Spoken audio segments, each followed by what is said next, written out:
৫৫তম বিজয় দিবস উদযাপন উপলক্ষে স্বাধীনতার ঘোষক শহীদ রাষ্ট্রপতি জিয়াউর রহমানের সমাধিতে শ্রদ্ধা জানাতে ঢল নামে বিএনপির সর্বস্তরের নেতাকর্মীর। মঙ্গলবার সকাল থেকে বিভিন্ন এলাকার নেতাকর্মীরা জড়ো হতে থাকেন জিয়া উদ্যানে। স্লোগানে স্লোগানে উঠে আসে গণতন্ত্র লড়াইয়ে মুক্তিকামী মানুষের মনের কথা।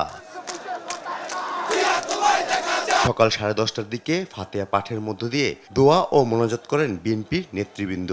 এ সময় বিএনপির প্রতিষ্ঠাতা জিয়াউর রহমান সহ মুক্তিযুদ্ধে শহীদ দেশের সূর্য সন্তানদের জন্য দোয়া করেন তারা, জানান ফুলেল শুভেচ্ছা। পরে গণমাধ্যমকে বিএনপি মহাসচিব বলেন, দলটির ভারপ্রাপ্ত চেয়ারম্যান তারেক রহমান দেশে আসলে গণতন্ত্র প্রতিষ্ঠার লড়াই আরও বেগবান হবে। নতুন রিন গভীর থেকে পরিষ্কার করে কাপড়কে রাখে নতুনের মতো উজ্জ্বল। নতুন রিন অ্যাডভান্সড পাউডার। আমরা আশা করছি আগামী 25 ডিসেম্বর তিনি দেশে আসবেন। তার এই দেশে আসা যেন গণতন্ত্রের লড়াইকে সংগ্রামকে আরও বেগবান করে, সেই জন্য আমরা কাজ করে যাচ্ছি।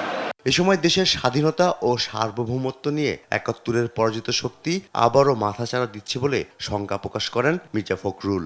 আজকের স্বাধীনতার শত্রুরা যারা স্বাধীনতার বিরুদ্ধে সেরা অবস্থা নিয়েছিল, আজকে তারা আবার মাথা চাড়া দিয়ে উঠতে চায়। বাংলাদেশের মুক্তিকামী মানুষ, বাংলাদেশের স্বাধীনতাকামী মানুষ, বাংলাদেশের গণতন্ত্রকামী মানুষ তাদের সমস্ত ষড়যন্ত্রকে নস্যাৎ করে দিয়ে অবশ্যই বাংলাদেশের স্বাধীনতা সামর্থ্যকে অটুট রাখবে, গণতন্ত্রের প্রতিষ্ঠা করবে। বিজয় দিবসের গুরুত্বের কথাও তুলে ধরেন তিনি। সেই সাথে বিএনপি চেয়ারপারসন খালেদা জিয়ার সুস্থতায় দেশবাসীর কাছে দোয়া চেয়েছেন। ফররুখ বাবু, দেশ টিভি, ঢাকা।